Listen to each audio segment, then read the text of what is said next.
బుచ్చ పట్టుకొని అడక తినాల మనుషుల మీద ఆధారపడితే. ఇది దేవుని మీద ఆధారపడి చేస్తున్న పరిచర్య. దేవుణ్ణి చూసి చేస్తున్నాం.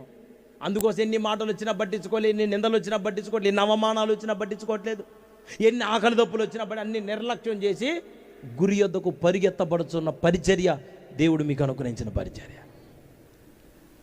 దీనిని మీరు గ్రహింపు లేకుండా ఉంటే మీకు జ్ఞానం ఉండదు, మీ భక్తిలో జ్ఞానం ఉండదు. చెప్తే మీకు కోపం వచ్చింది, జ్ఞానం లేదు. పిచ్చోడికి ఏం చెప్పినా కోపమేగా. అరే కొంచెం ఇటు జరుగా, నేను వాడు పిచ్చోడు నాకు తెలియదు, నాకు నిజంగా తెలియదు. నేను మీటింగ్కి పోయినా, నడి రోడ్డు మీద నిలబడ్డాడు, నడి స్టేజ్ ముందు నిలబడ్డాడు వాడు. నేనన్నా బాబు కొంచెం అంటే ఇదే కొండ ముచ్చులాగా కోతిలాగా మాట్లాడు. ఏంది నేనేమన్నారా నాయన, నేనేమలేదు. వాడు రెండో స్టెప్ ఏం చేసిండు, వెంటనే వంగి రాయి తీసుకుని అంట. వాడు ఏబిసిడీలు ఇయ్యే నేర్చుకునేవు చిన్నప్పుడు, ఇంకా సి అంటే వేసి కొడతాడు. నేను నాయగారు కన్వీనర్ నాయగారు, ఏంది నాయన నువ్వు ఇట్లా తయారు చేసినావు నా కోసం, 4 ఊళ్ళు తిరిగి సేవ చేసేవాడిని.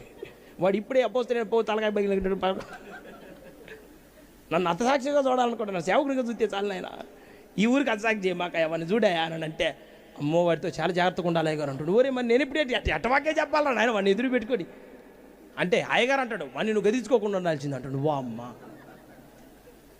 పోయేసరికి పానం పోయి దేవునన్న భయం పుట్టించిండు అయ్యగారు. ఇంకా కాస్త ఎందుకని వాడు పిచ్చోడు అనండి, పిచ్చోడికి ఏం చెప్పినా కోపమే. జ్ఞానం కలిగిన వాళ్ళకి చెప్తే అర్థం చేసుకుంటారు. ఆహా ఓకే సరేలే. ఒకసారి కాకపోయినా ఇంకోసారికైనా, ఒకసారి తెలుసుకోలేకపోయినా రెండోసారికైనా, నీకు ఎంతకీ అర్థం కావట్లేదంటే, ఎంతకీ తిక్కల పనులే చేస్తున్నావంటే మైండ్ పని చేయట్లా, దిమా ఖరాబ్ అయిపోయింది అనండి.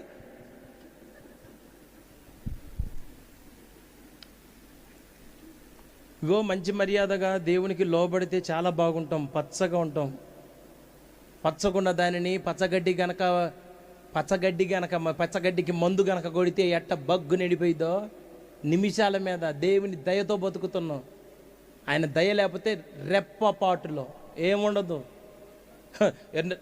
మన మధ్యలో దైవజనుడు అల్లెల్లుయా అని నన్ను నెగేస్తుంటారు చాలా మీటింగులలో. నాకు అదురుపడుతాడు, వామ్మో నాయన అయ్యా ఇవన్నీ నేను కాదు, అదిగో ఆ మనిషే మాట్లాడు, నువ్వు చూసుకోయా నాకు తెలియదు నాయన అంటే వాళ్ళు అట్లా అన్నప్పుడు మనం కూడా ఓకే అని అంటే, ఇక రెండో రోజు నుంచి మీరు నన్ను ఫోటోలో చూసుకోవాలా. నేను ఎప్పుడు చెప్తూనే ఉంటాను, ఎన్నోసార్లు చెప్పిన, పోజులు ఫోటో స్టూడియోలో కొడితే ఫోటోలు బాగొస్తాయి, దేవుని సన్నిధిలో కొడితే ప్రేమలు పడతాయి అని చెప్పి.